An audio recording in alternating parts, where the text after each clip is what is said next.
Писано много. Той е оценен и в Европа, но винаги ще го откриваме отново и отново.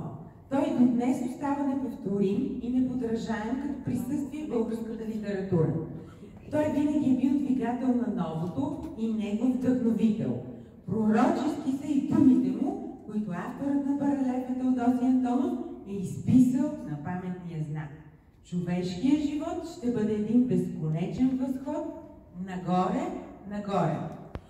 Уважаеми дами и господа, позволете ми в ролята си на директор на библиотеката, от мое име и от екипа на библиотеката да изкажа нашата благодарност към община Монтана за дарението, което направи за този паметен знак, който ще посреща и следващите поколения читатели на входа на библиотеката. Давам думата на господин Златко Живков, кмет на община Монтана. Уважаеми господин председател на Общинския съвет, господа съветници, дами сякаш не виждам, общински съветници говоря, уважаеми господин Антонов, почетен гражданин на Монтана, уважаеми дами и господа, повода за днешната среща тук е откриването на паметния знак на патрона на регионалната библиотека Гео Милев. Вие чухте кратка биографична справка от директора на библиотеката госпожа Нели Иванова, така че аз няма да се връщам и да добавям нови щрихи към портрета на един автор, който повечето българи познават. Поне от времето на преобладаващата част от нас, в който на литературата се отделяше голямо внимание. Разбира се, не искам да кажа, че това не се отделя, напротив, но младите поколения като че ли малко по-малко знаят и трябва повече да се говори за много и различни автори, в това число и за Гео Милев. Уважаеми дами и господа, аз наистина мисля, че това е един хубав паметен знак, който стои тук в дясно от входа, като влизаме в библиотеката.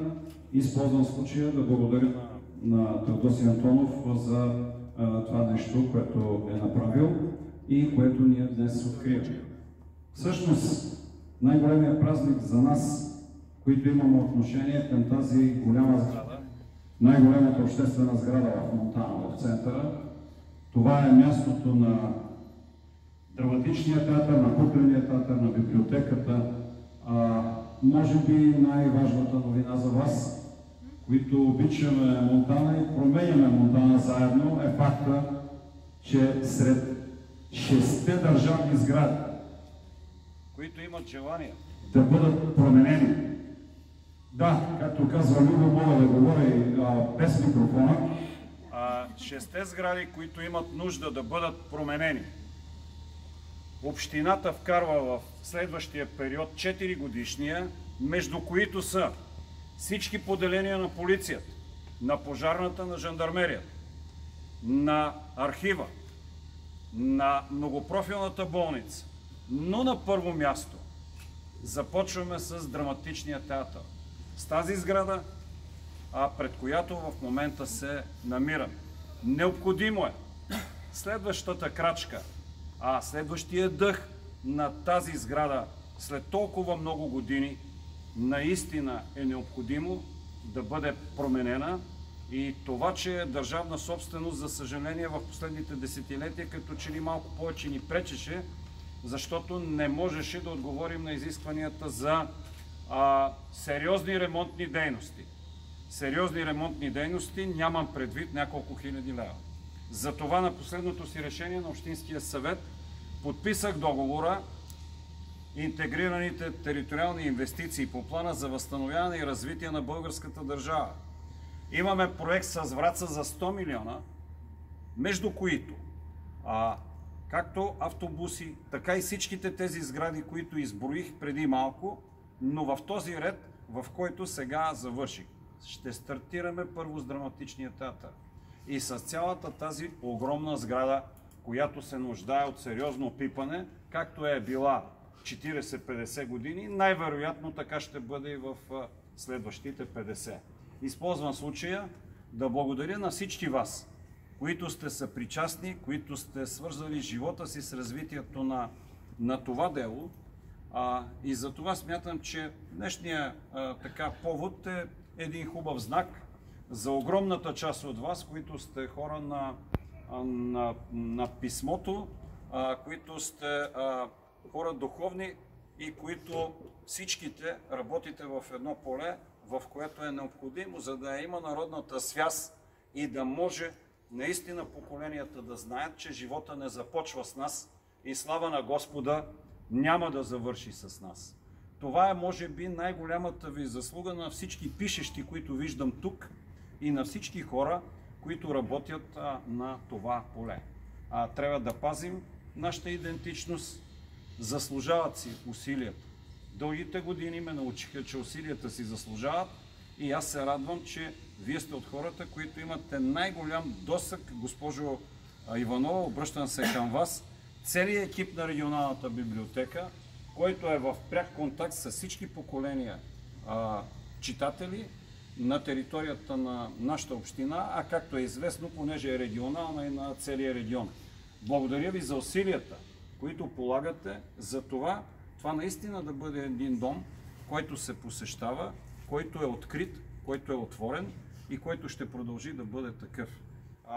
С тези няколко думи искам отново да благодаря за възможността днес да открием паметната плоча или малкия барелев на Гео Милев. Истинското, сериозно голямо откриване се надявам да бъде в следващия период, ако успеем да реализираме тази изключително важна и огромна задача. Вие виждате, че просто има неща, които след толкова много години трябва отново да се опитаме да направим малко по-добре. Както видяхте, може би, преди малко и с центъра, също от 1983 година, също от 40 години, който тази сутрин пробите показаха, че картината е нова и различна. Разбира се, ще ни трябва още малко време и вероятно още малко средства, за да бъде това място най-добро и най-хубаво, защото то е на всички хора и на всички поколения в Монтана. То не е на никой персонално и така трябва да гледаме на него. Защо го правим ние? Защото, както казаше един бивш министър на регионалното развитие, можем. И защото не е направено. Или не е направено до край. Но хората преди нас все пак трябва да се опитаме всичко най-добро, което са направили, което са създали, наистина да го направим по възможно най-добър начин за всички тези поколения след нас, които идват и които трябва да са горди, че живеят в един хубав, икономически активен, зелен и чист град, като никога в историята си, от края на 19 век, откакто носим името Фердинанд. Благодаря, дами и господа, на всички. Госпожо Иванова, този букет е за вас, символичен. Благодаря. Господин Антонов, на мъже букети не се подаряват. Тези благодарствени думи стигат. Това не е първото нещо, което правиш, това всъщност е и за теб. Предполагам един голям жест, за да можеш да покажеш или за да могат другите след нас да знаят какво е направено и по какъв начин е направено. Аз се надявам, че лично те ще бъдат доволни дори от този паметен знак, който стои тук в момента зад нас.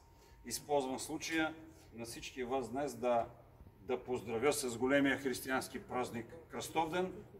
Това място, което добре познавам, не сме имали възможност тази нощ да спим на поляната на Кръстова гора, но вътре, в сърцето си пожелавам на всеки един от вас никога да не се разминава с здравето, с увереността, че е добър българин, добър човек и нещата зависят от нас. От тия, които живеем тук. На добър час на всички, още веднъж благодаря и смятам с тези няколко думи, че можем да откриеме паметния знак. Автора ще каже ли няколко думи? Разбира се. Вземи микрофончето. Не. Аз съм гръмогласен. малко по-налево.